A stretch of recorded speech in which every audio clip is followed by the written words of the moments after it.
Welcome to the Business Building Blocks podcast, where we talk about struggles and celebrations that leaders and entrepreneurs experience on their journey to success. I'm your host, Kristina, and I'm passionate about helping you achieve massive amounts of success at work and at home. We'll talk about all things people and organizational wellness, share relatable stories, and feature insightful guests because quality people and processes are at the heart of every success story. Ready to learn, grow, and have fun? Let's dive in.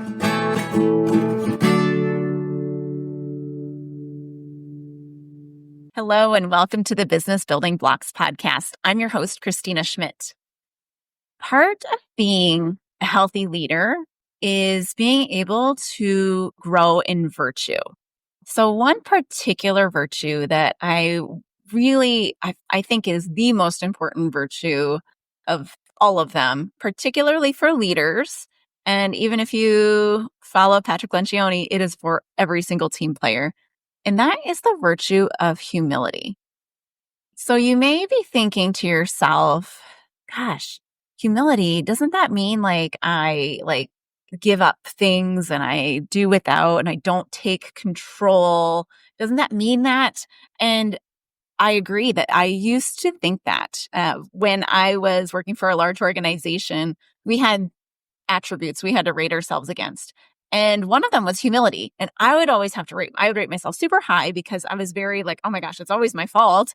And yes, I always take the blame for it. And, feeling like those actions were actually very humble.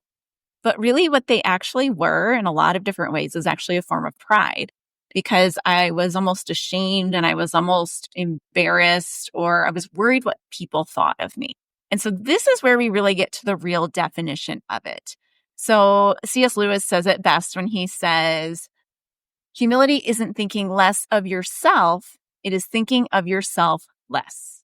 Let that sink in for a minute. So in my actions of always wanting to take the blame and always being concerned for others, yes, that is a virtue to, be concerned for others and their well-being, but to the point that it was because I was over accommodating. I was too much thinking of them, mostly because when I really looked at it deeply, I was worried about what they would think of me.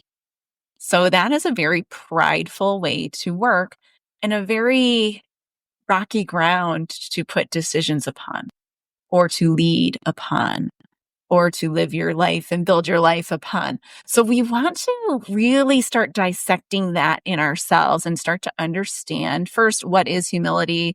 Secondly, how are we doing with it? And thirdly, what can we do to increase our levels of it? So I'm going to go through just some background of it, give you some explanation, a little bit more definition, and give you kind of a what does good look like? And then finally give you some very practical takeaways to help yourself, help your team members, help your family members, whatever you want to do, because we all could do some increasing in humility. The first time I want to say that I noticed this difference and this kind of maybe perspective shift on humility was actually when I was a child, but it didn't stick with me, or maybe I didn't like it. I'm not sure which, but it was a bit of a shift. And it was actually from a friend of my sister's. I think my sister was always, we were all kind of raised in the same family, if you can believe it. And we all had this concern with what other people thought of us. And we were worried about it. And so I think she was saying, all spun up about what people would think. And her friend actually said to her, so very wise teenager, I would say, said, it's actually quite vain of you to be thinking that other people think of you so much. And it's like, ooh, ouch. And it really is, because, how often are you thinking of other people and that one thing that they did to you that, 10 years ago? and I have to admit, I still hang on to those things. I mess up somewhere and I still think about it all the time. So that is we need to let go of those things basically, but no one else is thinking of those things. Those are not top of mind when they think of you because they're not defining. And to be so obsessed with what others are thinking is a very vain way to live your life and very unhumble. let's explore it a little bit more. So a lot of us will think, so the opposite. So first of all, the opposite of humility is one of those 7 deadly sins of pride. So it is that pride. So when most of us think of pride, we think of this big ego, overconfident, magnanimous, kind of maybe gregarious is the better word, sort of person. So magnanimous. I'm learning a new definition for magnanimous, so I don't think that's what it is, but this gregarious, kind of like big person, right? Big personalities. And we would always say this person is very overconfident, right? But really, that is one form of it, right? It's that ego, that big ego. But the other side of it and the other way humility or pride can show up is what I've just been describing, and is that overthinking of self. You can almost call it vanity. So if you're a Bible reader and know your Old Testament, Saul's fall was his vanity and that pride, because he was so worried what others would think of him, that he would, hurt. Like there was a story where I think the priest or whatever they were called then, he was late. The prophet was late. And so he started doing this blessing that only the priests are allowed to do. And it was because of this lack of humility and worry that people would say, oh my gosh, what's happening? This is awful. So he took control and he did it. And it was this grave sin that he did because he did this thing that he was not allowed to do. Also, if you kind of think about the whole story with him and King David, he was worried like he wouldn't be a king anymore. He wouldn't be raised up in everybody's head. So he was trying to kill David. So it was like that pride really got in the way, and it was the death of him, literally. And so it can be horrible. And that's why it is one of the 7 deadly sins. But when we talk about it in our work and we think about both the big ego and this over concern with what others are thinking, when we think about it in both ways, they're both actually stemming from the same thing, which is actually an insecurity. So many times when people overcompensate with too much pride, it's because they're worried someone's going to, right? They're going to find out I'm not any good at this, or I don't know what I'm doing and I don't know what I'm talking about. So I'm going to show up and be really big and tell them what to do and not listen to anything because that's the way that I can show that I know what I'm doing. So it is actually stemming from a level of insecurity, which it's just funny to think about when you think of overconfidence and that worried about what others are thinking too much. They're both stemming from the same root, which is interesting. So when you come down to it, the solution is actually the same, which is kind of cool because it's easy. We can fix it either way. So let's think about the damage that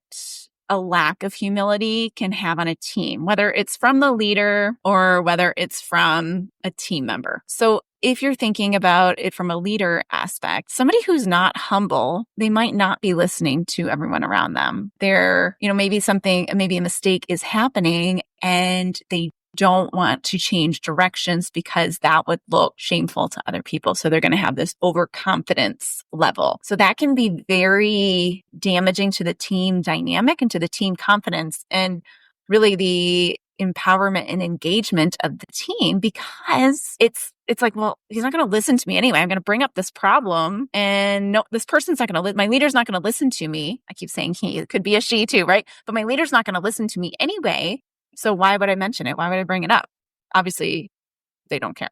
So that's one way it can damage. But the other way is that somebody who's maybe too concerned or maybe not confident in their own direction or decisions, it may impact them that they might change direction too soon, right? Like they're like, this is the way we're going. And then they start looking at everyone not believing them. And then they see, oh, maybe it's not the right way. And so they're not having that drive and that hunger to push the goal all the way to fruition, despite the hardships they might bump into. So that lack of confidence can hurt both directions. We can keep going too long with something that we shouldn't be. Maybe we should have veered left a little bit, or we're going to veer left and right and left and right, and we're not going to have any level of direction. So either way, not good.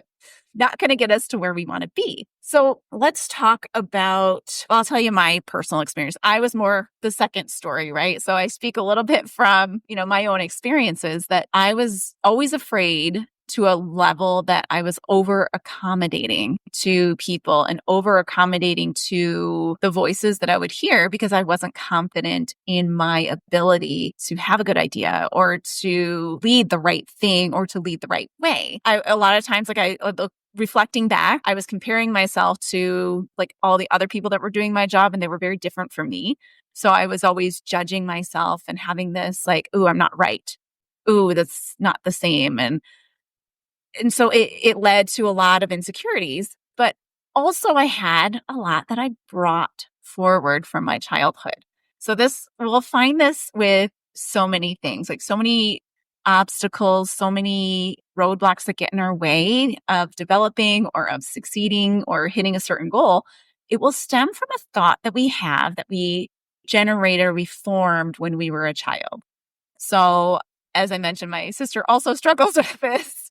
Um, but I was the youngest of three girls. So there was a lot of, well, you don't know what you're talking about. Just, be quiet, or a lot of like laughing at things I would bring up or my thoughts or my ideas. So I kind of had some preconceived, oh, I'm going to be ridiculed thoughts. So this is what kids do, right? But it will still form a thought.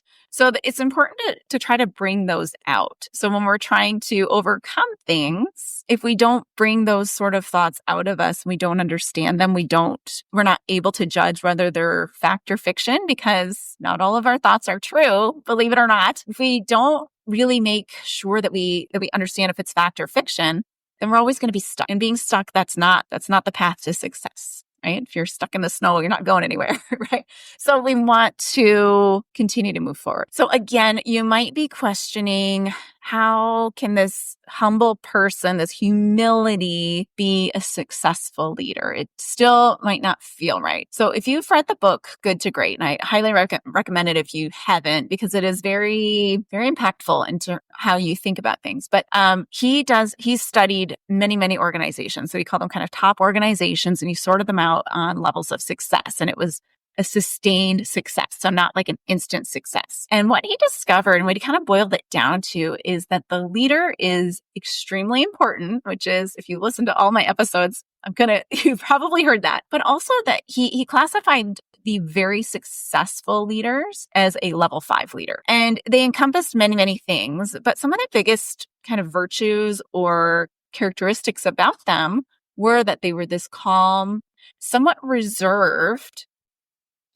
leader. So it's not that big gregarious sort of leader that we think, like that person who's going to take control and be like that animated, charismatic speaker. And he noted that in his research that a lot of the very charismatic leaders weren't as successful in general. Maybe it was pride, maybe it was something else, but they weren't as successful as these level 5 leaders that exuded this confidence, but a calm, knowing your direction, steadfast, humble confidence. So there is research that proves it. So go read some Jim Collins, and you'll see it. Not all of us embody this ability to be this calm, steadfast sort of personality. So I, in fact, do not.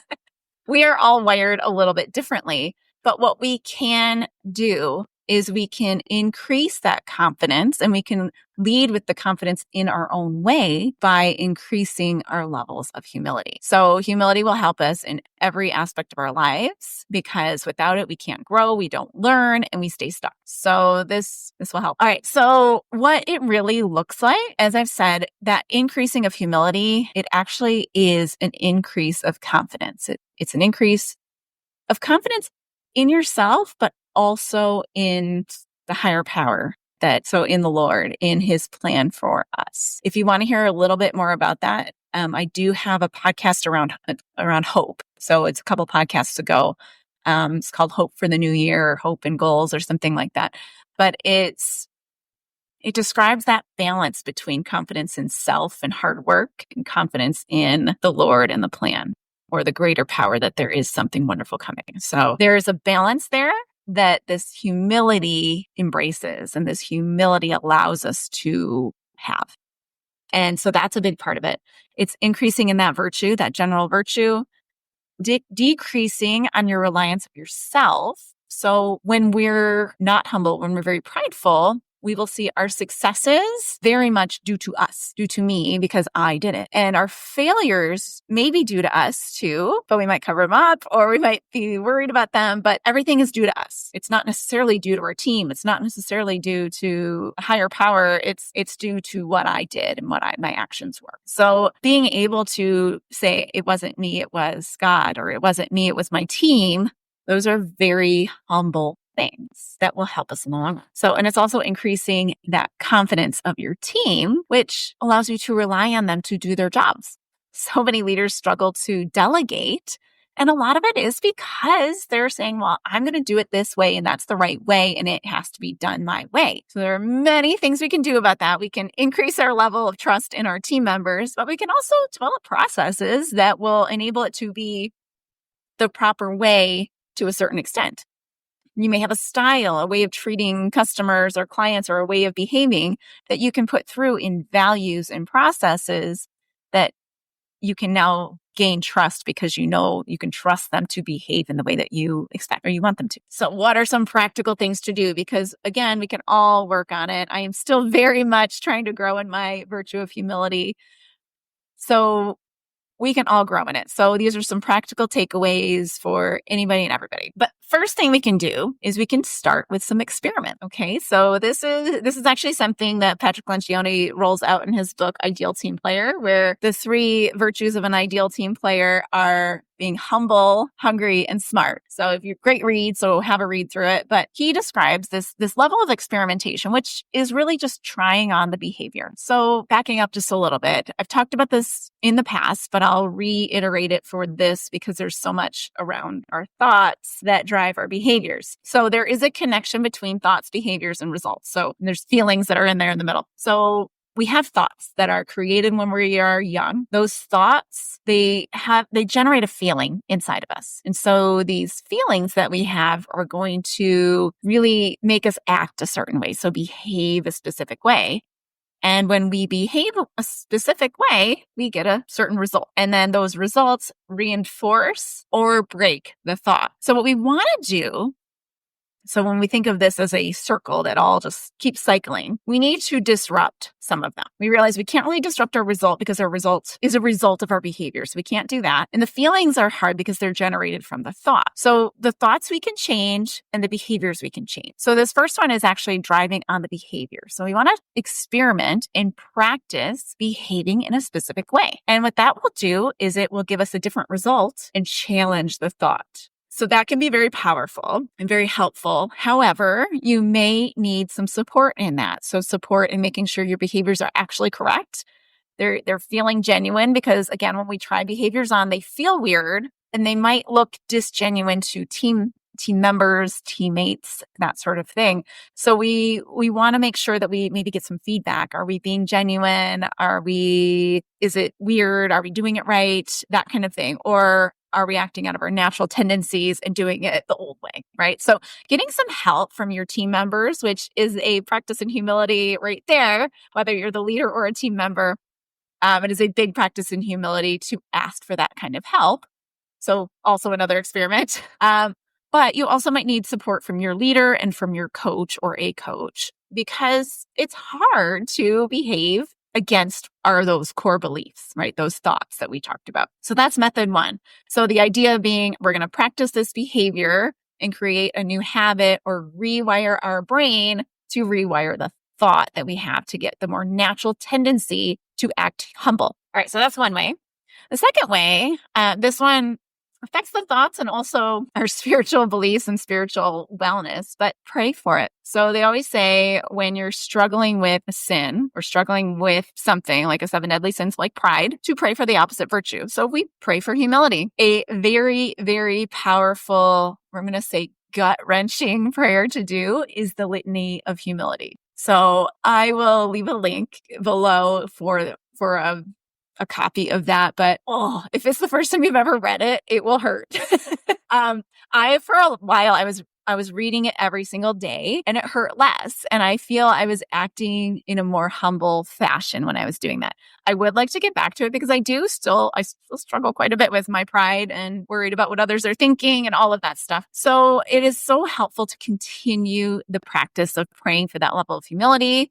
And a really great way, because it helps you define humility really well, is that litany of humility. So I cannot say that enough. And the third way, and I always say something about this, but gain an understanding of yourself. So the more we understand ourselves, and this is strengths, weaknesses, geniuses, frustrations, there's motivations, there's strengths from strengths finders. So all of these things, as well as working to understand those thoughts. So our wounds, our deep-seated thoughts, those things that keep us stuck, that is going to help tremendously.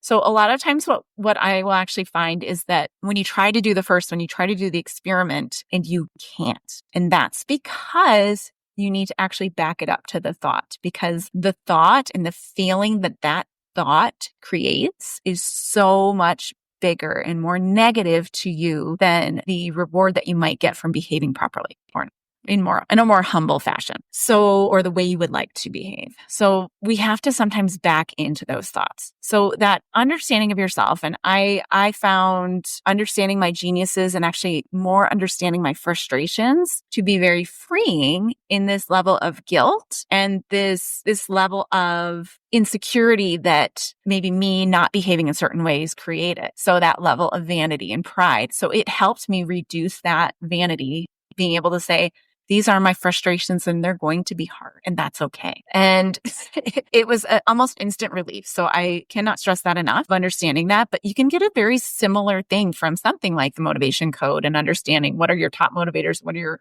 bottom demotivators, because when I've understood that, it was very freeing as well. So those are some really great ways to really grow in it, to really back into those thoughts that are keeping us stuck and making those experiments fail for us because we're stuck in those thoughts. So pick one of those, pick all three of those, implement something. Okay, so I'm going to recommend one because I always recommend one at a time. Try an experiment this week. Maybe pray that litany of humility a few times this week and see what happens. Measure it, see what happens, track it, whatever you need to do, but just pick one and start growing in humility. So as always, if you enjoyed today's episode, please leave a comment if you're on YouTube or leave a review, because leaving a review helps the algorithm and it helps get that message out to everyone else. Because if we were all just a little more humble, this world would be a wonderful place. So if you liked it, share it with a friend, subscribe, again, leave the review. And I will see you on the next episode of the Business Building Blocks podcast. Thanks for tuning in to the Business Building Blocks podcast. If you enjoyed this episode, make sure to subscribe so you don't miss what's next. If you found value in our conversation, please leave a quick review, like, or share. It helps us reach more amazing listeners like you. For more resources and insights, visit KristinaSchmitt.ca, where you can find tools and support to empower your leadership journey. Thanks again for listening, and we'll see you in the next episode.